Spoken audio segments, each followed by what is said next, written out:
Hey, what's going on, everybody? Ryan Newple here, Knup Sports Show, episode 180. Super excited. We have another special guest that we're going to bring to you shortly. But first off, let's talk a little football. Man, opening weekend was a disaster for my Survivor League. I'll tell you that. It was a disaster for my survivors. I think every contest I was in, I split up and picked different survivors, and I'm pretty sure they all lost, from the Bengals to the Titans to the who else knows. I think last night's game, I lost that as well. Just all over the place. Survivor was a disaster. But anyway, football's here. I'm excited for it for the rest of the season. Thank you so much for tuning in. Really appreciate you giving us some time here. We've had a good time over the last few weeks, having lots of great guests. So go back, listen to some of those as well. But today, I'm honored to have Jeffrey Kamys of the Inherent Wealth Fund with me. Jeffrey, how are you, my friend? How you doing? Actually, you should have called me because last night I sandwiched in two wins. I had the Buffalo one, and I had last night because I had to be with the smart money, which was to bet against, because 81% was on 81% of the money went towards Denver. So I'm thinking, how could they not take this down? And I'm just thinking, so I bet with the 19%, and that was my one win. During the week, though, really tough week. A lot of teams, I think, because of the lack of preseason. And this goes back to my analytics days when I had my fantasy sports, but the lack of the preseason really makes these teams play flat sometimes. Green Bay lost just like they did last week. So, last year. Everybody's trying to get their feet under them, trying to figure out who's what, new coaching staffs, new everything going on across the board. So always tough. But usually, going back to kind of Survivor, right? That whole where you have I love that. What's funny is usually there's this one sure thing, like a 15-point favorite that is going to win.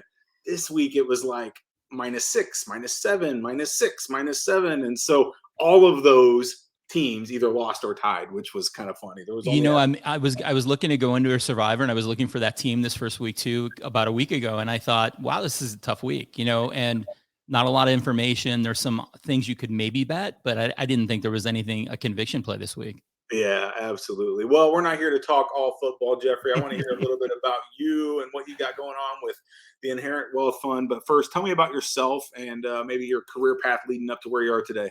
Yeah, well, so I was always in sports my whole life. So we are going to get back to sports at some point. But, I used to be a baseball player, really loved it. I hurt my shoulder, couldn't really play. In the early 90s, I was really into fantasy sports, and I used to play in this league that Stats Inc. had. And I thought, be great it was really the first one. I mean, you literally would get your paper schedules in the mail, and you'd have to really do your own research to dig and find guys. It was kind of a fun time. It was Wild West of fantasy sports. And then mid 90s, I thought, maybe I can start a little business here for fun. It was a second job. I was working a regular job. And I started building a business. I started, I had 2 leagues. I got 30 people to believe in me the first year, but it was the start. And then I started an information business that really came on to be what I called Dr. Stats Fantasy Sports, which was one of the original kind of media companies for fantasy sports in 94. I think I started 93, 94, 95. And one of the coolest things we had is, now you look at it, but we were the first to have dashboards. No one had that at that time. Right. But I had some technology people. I was always in technology, and we were able to create these Informix databases. This is way before you could go in a database and actually look at it. You'd have to have cell code to just write a cell. I mean, it took a long time, and the original flat file database. So it was really cool to be involved in that. I did it for 17 years and loved it, and always was involved in writing. That job it was a lot of time. I was writing 500 player evaluations every week for football, because guys wanted them in, and it just got to be brutal. I loved it, but it was so much work, and they knew if it was my writing or someone else's, because my analytics were what built the site. And so it just became a big drain, but I loved it. Yeah, that's awesome. That's quite the path. And so what led you completely to do Inherent Wealth Fund? I mean, that's where you're at today, Inherent Wealth Fund. And we'll talk more about what that is here in a bit and what all you got going on, but why that? Well, so I started a little advisory pre-COVID, right? And I had, we ended up having about 120 clients. It's called Baseline Investments. And I represent, individual wealth. I'm an individual wealth manager for individual clients, retirees, people with 401ks, rollovers, that kind of thing. And during COVID, I just, I was noticing, the growth in sports betting. I thought, God, this is a natural for me, my background. I know the clientele. I know the people that are involved. I wager myself. And I thought, it'd be really cool to maybe start a fund. And I started investigating the process of starting a fund, and I went and found US Bank, kind of went through the process, tried to figure out what kind of budget I'd need, how to start it, how to market or distribute it. And then I, created the iBET Sports Betting and Gaming ETF, which is it's a passion play for me. Like it's not, to me, I love learning about these companies. I love going to Vegas. I love, talking to whoever will talk to me in the industry, including yourself. And like, I watch your podcast because I learned something about it, and I'm trying to find out about this ecosystem, which is growing every day. It's kind of a really cool thing to be involved in. Lots of news, lots of mergers, lots of new companies coming out to fill needs in the space. Yeah, this is such a unique. Yeah, you're such a unique guest for this show, to be honest with you, Jeffrey. Because a lot of times we're talking to the sports data and actually true like sports companies, whereas you're really in more of the financial space. I want you to explain to maybe our uneducated listeners a little bit more about what an ETF is, right? Maybe what an ETF is, what this concept of iBet Sports Betting and Gaming, this fund is, and just high level, tell us a little bit more about what that means. Right. So an ETF really is a basket of stocks that kind of represents a sector or a specific niche in an industry. In this case, my ETF, which is iBet, it represents the sports betting and gaming industry. And so we hold, 40 to 45 positions of companies that we feel are doing well or will continue to do well and grow. And the investor gets the return off, what happens. And this is a growing industry. We're at 15 to 20 cager probably over the next 5 to 7 years. There's a lot of growth coming here. We have California potentially coming on. We still have big dogs like Texas and Florida that will come on eventually. We'll probably be at all 48 or 49 states. I don't think Utah will ever come. But the whole point is this is a growing industry, very new, especially in the US. We do have some global exposure. It's been going on a lot longer in Europe. We do have some exposure to those companies. But in the US, this is a booming kind of growing thing. And these companies are I think what an ETF does is it really creates diversification for an investor rather than, we're going to have winners and we're going to have some losers in this space. We all know that. That's what happens in any industry. And so being in an ETF gets you exposure to the growth of the space without getting the downside exposure of just being invested in one company. Right, that was what I was going to say. Really stood out to me. Right, you believe in the space. You want to invest in it, but what do? Do you put all your eggs in DraftKings basket, or do you diversify it across this portfolio of stocks that are really focused on this industry that you believe in? And that's what you're saying. The ETF, I bet, is kind of there for that type of a person that's really looking to diversify. And I mean, honestly, maybe isn't wanting to put in that time and effort to really understand exactly what's going on with all these stocks. They just know they believe in the industry and they want to be a part of it. Yeah. And I would say, and because I know you comment on the space all the time, there are so many new kind of companies coming in this space. I just talked to you about, a show you had on affiliate marketing. Well, that's a big part of this process. I saw an ecosystem kind of graph, if you will, the other day on LinkedIn. It was really fantastic. It had like 500 companies. They're not all publicly traded, but it's incredible how many people are in this space. So if you think of anything in technology, we have the exact same ecosystem with the different parts that are needed is in this sports betting and gaming world. And it's growing because, like I say, the investment opportunity is ground zero, meaning there's so much growth ahead. This is like investing in technology in like the late 80s and 90s, before like companies like Apple and Microsoft were really going to start booming. Yeah. And so that's where I see this space. It's really, that analogy of investing. It's really like inning zero for sports betting and gaming. Now, the ideal person to use something like is it an individual that you're targeting, or is it more? I mean, can businesses invest in this? Who typically is going to invest in your fund? Very much so. I think a lot of people who are like who are retail investors or just the average investor invest in this. But we also have institutional investors, of course, because, institutional investors really are just representing retail consumers or retail investors. So, we have all different groups of people. And I think, as like, the market's tough right now. So, people are looking for different things. But really what this is about, like what we're doing, and I know you do a good job of it because you're doing these podcasts. I do my own, is explaining what this opportunity is, explaining what's going on here, explaining why it's a big deal, explaining why it's going to be growing, and I think that's, we're trying to explain the opportunity. That's really what it's about to me. Yeah, I mean, typically, my next question or kind of leading you in would be like, hey, I want to hear your outlook on the industry. Do you think it's blah, blah, blah? But obviously you have a positive outlook on the industry. Now, that said, I do want to talk about maybe a couple key or 2 or 3 key states and kind of maybe their status, right? We have what I would consider three massive states that still need to become legal for this to really, really boom. We got Florida, we got Texas, and we got California.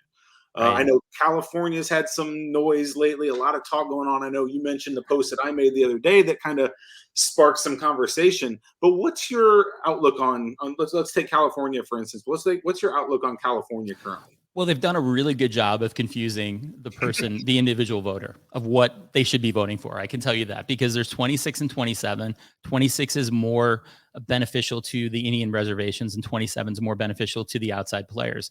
What I would say is, from being on the ground in California, I've lived in California for 18 plus years. I know that consumers want it. I know that all the studies that consumers show that 44, 45%, the last one I saw, last polling data I saw, was that where consumers were for it. A lot of people, I guarantee, are confused by this ballot because the Indian gaming casinos are protecting a lot of money. I think this is like one of the most, for a ballot initiative, it's the most money that's ever been spent. It's in the 300 or 400 millions of dollars that they've spent. You're seeing commercial after commercial.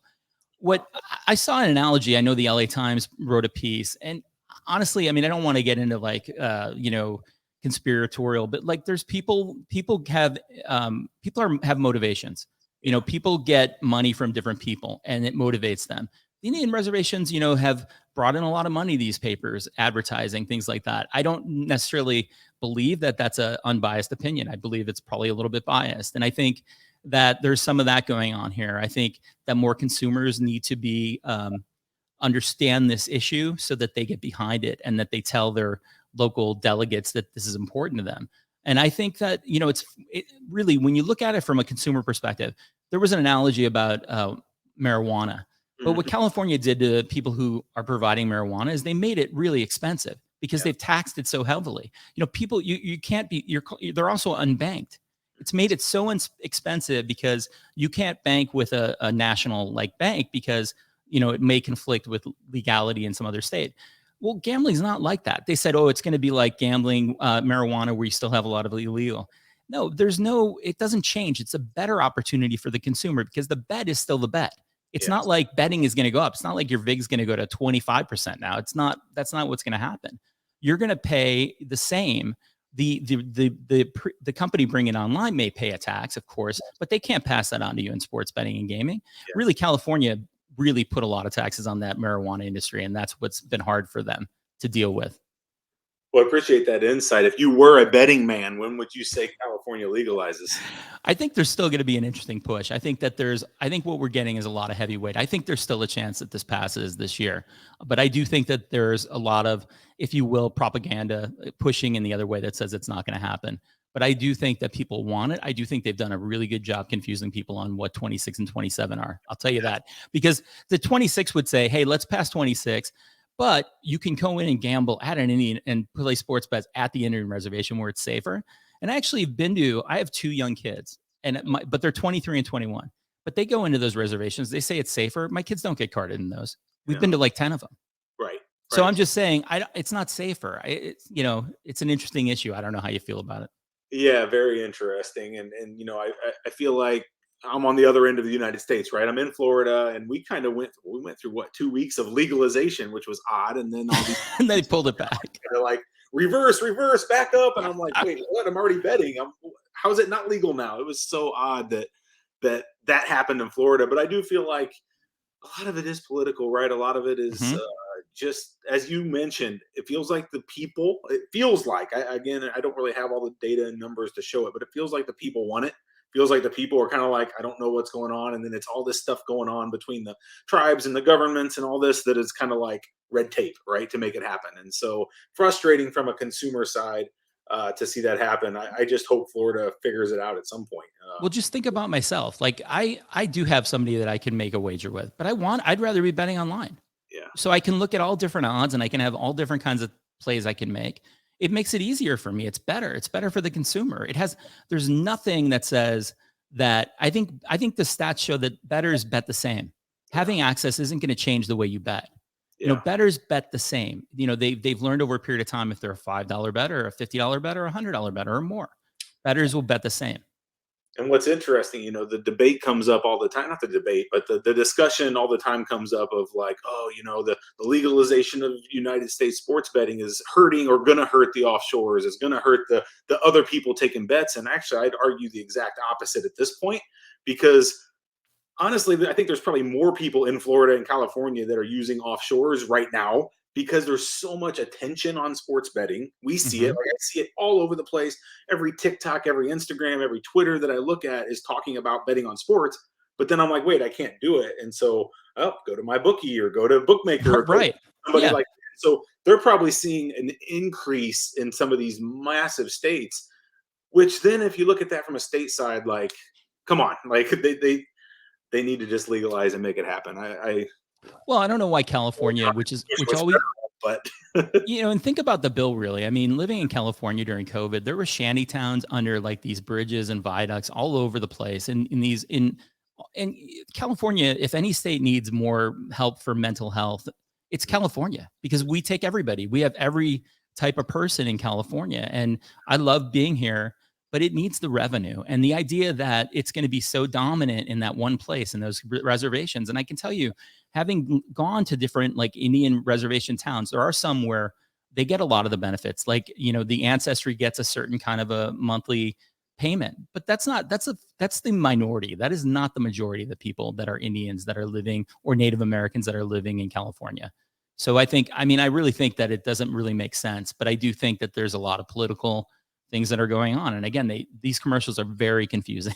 they are. They are. Well, I think we could talk about this all day long. I really For think sure. we could actually probably revisit this about every month and talk about a different situation in a different state. That'd actually be I would love to. a Yeah. decent little show idea there. But That sounds let's great. get back to iBet and let's get back to the ETF just real quickly. Sure. I'm curious what the future looks like for it. Like, one, I'm curious what the future looks like, and two, I'm curious your process as new companies, launch, as new stocks become available. What's that auditing process for you guys look like to understand if it becomes part of your fund or not? Well, a lot of this, what's kind of fun about this, and again, we're active. There are some people in the space that are in this industry and doing kind of a similar thing, but they're not active. They're in indexed, which means that they shift or they change their positions at periods of time, like quarterly maybe, and they may change the weightings based on quarterly. We make changes when we see news, and there are really interesting stories in this space every day, as you well know. And so we're looking for mergers. We're looking for different activity. I just think there was a great news story about DraftKings handling Amazon, working with Amazon on Thursday Night Football. And I think that's a really, really big story. And I'll tell you why. Because whoever wins Sunday Ticket is going to have gaming of some sort. I don't know how they're going to do it, but I've been talking about this for a year and a half. But if it's Apple or if it's Amazon or if it's Google or somebody, those are probably the only people who can afford it, really. But whoever wins NFL Sunday Ticket, which I've had for 20 years, whenever it started, I've had it since. Whoever wins that is going to have some kind of gaming. They have to. It doesn't make any sense to not do it. Mm. And so if it's DraftKings and they get the entry position, if Amazon gets it, that's good for DraftKings. So that's the kind of thing that we do. So we dashboard everything. I have a list of about 100 plus companies that I dashboard that are all globally traded and US traded. And we just watch the news on a daily basis. And I look for trends and transitions. We do some technical reads on, companies that are moving in different directions. The space to me is misunderstood. If you watch something like CNBC, Kramer, who knows a lot about a lot of different things, but in this space, he's still talking about what we talked about a year and a half ago, which was customer acquisition. Does it cost $1,000 to get a new customer for MGM? Well, it is expensive. They're giving a lot of rewards. People don't really understand what those rewards are. They don't. If you read the financial statements, you can't even see where the CAC is or where the customer acquisition cost is. So it's hard to really tell what it is. I think that we're in a period of a heavy investment. And people are going for people, but what they're doing now, you see a new strategic partnership every day with a pro franchise. That's the new model. There was one today. I'm trying to think of the team that there was one brand new one announced today. New England Patriots. I can't remember the company that they did a partnership with, but every single day you can be sure right now there's 17 pro franchises in California.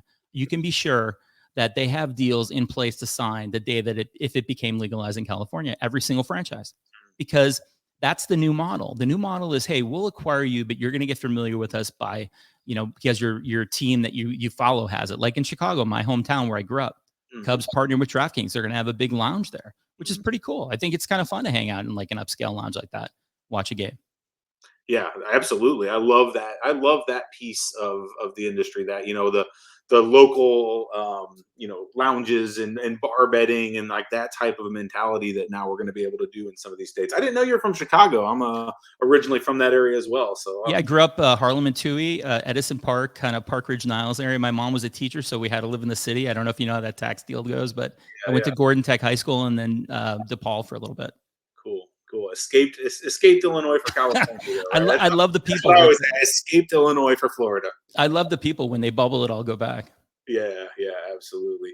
Well, Jeffrey, this has been awesome. I don't want to keep you much longer, but give us some. So first of all, how would somebody be a part of the ETF? I bet if they would like to, they contact you. Is there what's that process look like to be a part of it? Well, I bet, if you're on like E-Trade or any of these companies, TD Ameritrade, it's listed on your exchange. So you can go look it up. It's just ticker IBET, like it sounds. And you can also look me up, Jeffrey Kamys, on Google or Inherent Wealth Fund or iBet the Fund, and you'll be taken to a fund page and it'll show you how to invest. But yeah, it's great. I really appreciate, for having me on. You have a great show. I've watched it, a few times now, and I think you really bring a lot of information to the space. Cool. I appreciate that. I appreciate the cheap plug there at the end.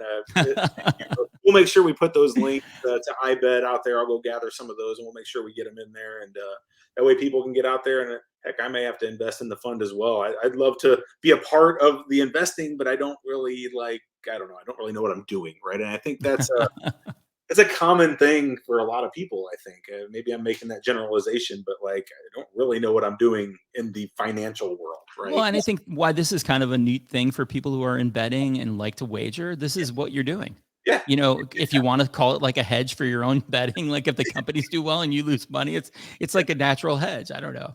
Well, I mean, one thing's for certain. We know that the industry is not going away. The industry has a lot of momentum now, we think, but we still have a good 5, 10, 15, a lot of time here for this industry to continue to grow and catapult, especially in the United States. I'm really referring to the United States. If you look at where Europe is with sports betting, I mean, United States is still so far behind, and there's just a lot that's going to happen. So I think we all believe the industry is not going away. So you're not necessarily, betting on the industry going away.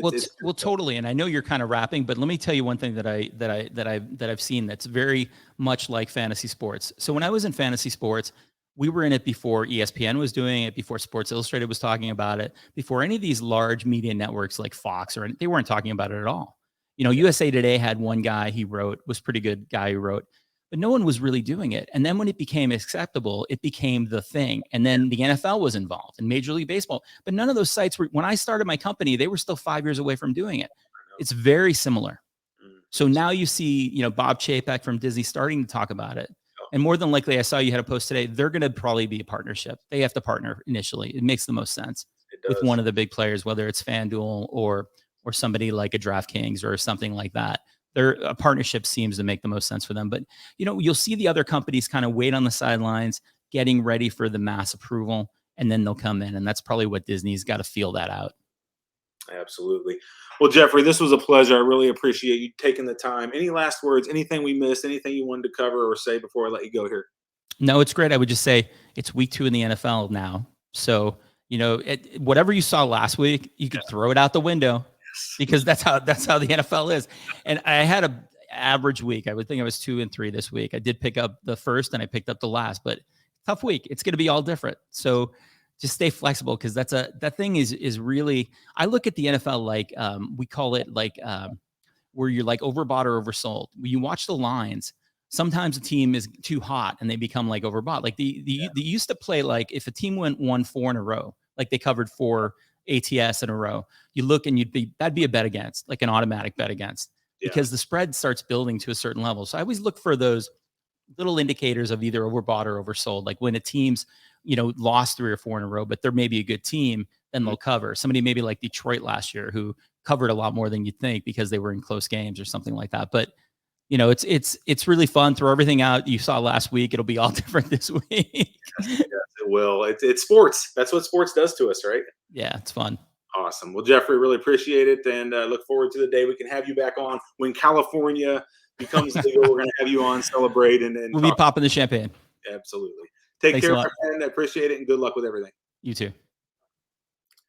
All right, that was Jeffrey Kamys, Inherent Wealth Fund, the iBET ETF. Super excited to check that out personally, to be honest with you. I think it's something that I'm definitely going to take a close look at. I really like what he's doing there. If you believe in the industry, if you're interested in investing in it, definitely take a look at that ETF. Seems like a very knowledgeable guy. That was the first time I've actually spoken with Jeffrey in person, so I'm excited to do that again. I love talking to people that love the industry as much as I do and that really know the industry as well. And I think you could tell from that conversation, he definitely knows the industry. So thank you all for tuning in. Really appreciate it. We'll put all the links in the show notes.